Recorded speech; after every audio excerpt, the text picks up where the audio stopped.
The real reason you keep holding on, even when it hurts, you are attached to potential, not reality. You are not in love with who he is or she is. You are in love with who you hope that he or she will become.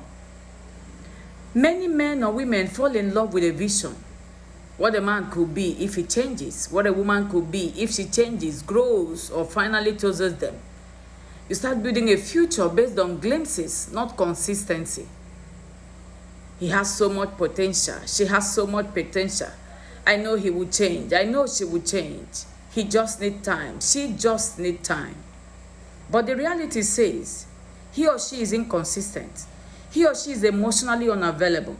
He or she is not choosing you fully. You have been wired to fix, nurture, and wait. You see possibility as love. You see fear, letting go of what could be. But what is actually happening is that you are shortchanging yourself. If you want to reset your emotions, I've developed a product, emotional reset and healing kit for you. Link in the video below. You confuse attention for love. Just because he gives you attention doesn't mean he truly loves or values you. Just because she gives you attention doesn't mean she truly loves or values you. Attention can feel like love when you've been emotionally deprived. So when someone texts, calls, compliments, or checks in occasionally, it triggers emotional attachment. But attention is inconsistent. But the attention is when it's convenient. But the attention sometimes is self-serving. Love is consistent. Love is intentional. Love is committed. You feel special when he or she texts. You overlook red flags because he or she cares sometimes. You say because of moments, not patterns.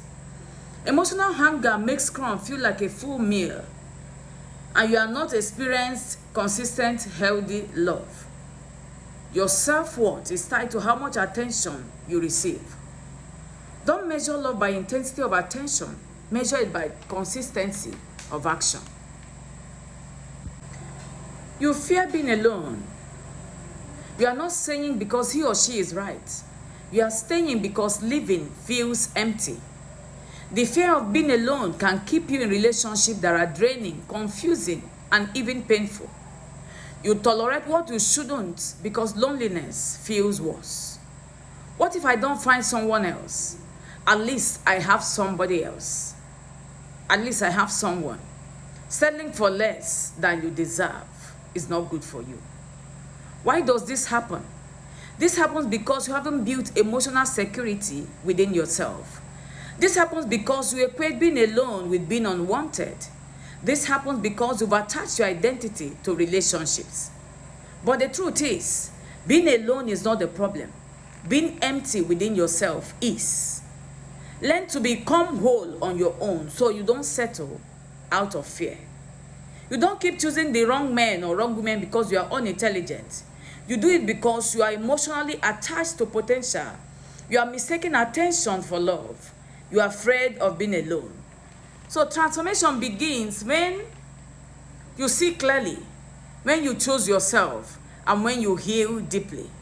If you want, I have created emotional reset and healing kit for you to help you out of this season, to help you out of this situation. Click the link below to get yours.